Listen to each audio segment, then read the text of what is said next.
हरिओम प्रिय दर्शकों, यदि आपकी मकर राशि या मकर लग्न है तो वीडियो आपके लिए। और इस वीडियो में हम समझने वाले हैं कि अब आपका अहंकार ही आपके लिए शत्रु बन सकता है। ये समय 19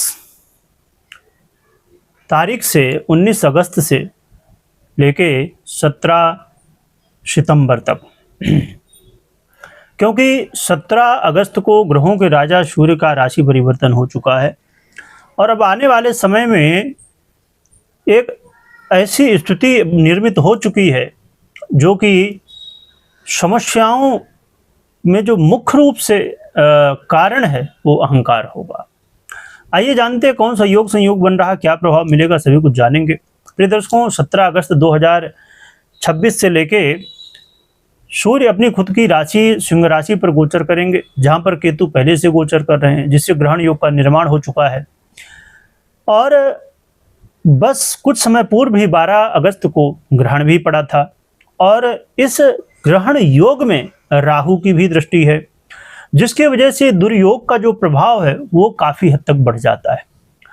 क्योंकि सूर्य खुद भी बहुत मजबूत स्थिति में है, खुद की राशि पर ही है, पर दूसरी तरफ से जो दुर्योग है ये भी बहुत पावरफुल है। क्या कैसी स्थितियां हैं, कहां पर क्या सावधानी रखनी चाहिए, आइए जानते हैं, समझते हैं। प्रिय दर्शकों, ये राशिफल आप अपने चंद्र राशि और लग्न राशि दोनों से देख सकते हैं, ना पता हो तो नाम राशि से भी देख सकते हैं। आइए जान लेते हैं। प्रिय दर्शकों, मैं बता दूं कि ये जो योग संयोग बन रहा है ये संयोग ऐसा है कि इस समय आपको रिसर्च वर्क में सफलता मिलनी चाहिए।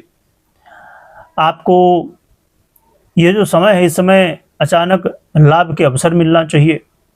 ये समय ऐसा है जहां पर आपका घर परिवार में लोगों के बीच में मान सम्मान बढ़ना चाहिए।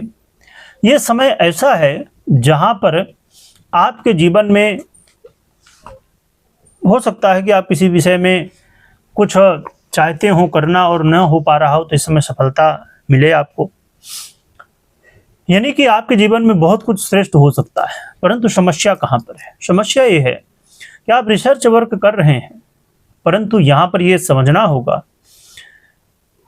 आप हैं, आपकी टीम है या और लोगों की हेल्प आपको मिल रही है, तब आप कुछ रिसर्च कर रहे हैं। पर यदि आपने ये कहा कि नहीं मैंने किया है, तो ये भावना यानी अहम की भावना ये आपके लिए मुश्किलें पैदा करेगी, क्योंकि और भी जिनका सहयोग है उनको बुरा लगेगा। इसीलिए ये कहना कि नहीं मैंने किया है, मेरी वजह से हुआ है, ये भावना नहीं, टीम ने किया है, ये कहना चाहिए कि थोड़ा सा समझना होगा कि हम ही सब कुछ है। ये यदि आपने समझ लिया तो ये मुश्किल पैदा करेगा। अचानक लाभ के अवसर मिलना चाहिए, परंतु हो सकता है कि आपकी वाणी में इसमें थोड़ा सा कड़वाहट देखने को मिल सकता है। तो आप अपने वाणी में संयम रखिए। किसी को कुछ बोलने से पहले, किसी को कुछ कहने से पहले बहुत सोच समझ के ही कहिए। कोई भी निर्णय ले रहे हो तो जल्दबाजी में मत लीजिए, सोच समझ के लीजिए, तो इससे चीज़ें बेहतर होंगी। ये समय है जहां पर आपके जीवन में कई सारे काम बनने चाहिए, सफलता मिलनी चाहिए, घर परिवार में खुशहाली आनी चाहिए, बैंक बैलेंस आपका बढ़ना चाहिए। परंतु यदि आपने समझा कि आपके घर में आपको पूछा जा रहा है, आपको सम्मान दिया जा रहा है, परंतु वहीं पर आपने यदि ये समझ लिया कि भाई घर के लोग जो हैं उनका कोई महत्व नहीं, बस मेरा ही महत्व है, मैं जो कहूँगा घर में वही होगा, परिवार में वही होगा, मैरिज लाइफ में वही होगा, ये भावना यदि आ गई कि मैं जो कहूँगा वैसा ही सब कुछ होगा, तो फिर यहाँ समस्याएं उत्पन्न होंगी। यहाँ पर सबका सहयोग है तो सबका मत महत्वपूर्ण है। हाँ, ये बात ठीक है कि सही क्या है गलत क्या है, परंतु सबका मत महत्वपूर्ण है, तो इस चीज़ को आपको समझना होगा। तो ये कुछ बातें हैं जहाँ पर आपको ध्यान रखना चाहिए, क्योंकि राहु का प्रभाव, केतु का प्रभाव और ये जो ग्रहण योग बन रहा है, ये सभी योग संयोग कहीं ना कहीं आपको भ्रमित कर सकते हैं, आपको सही मार्ग से भटका सकते हैं। इसलिए आपको इन बातों का ध्यान रखना होगा। क्या उपाय कर सकते हैं? भगवान सूर्य की आराधना करिए, अर्घ्य दीजिए, जिससे आपको यहाँ पर भगवान की कृपा मिल सके।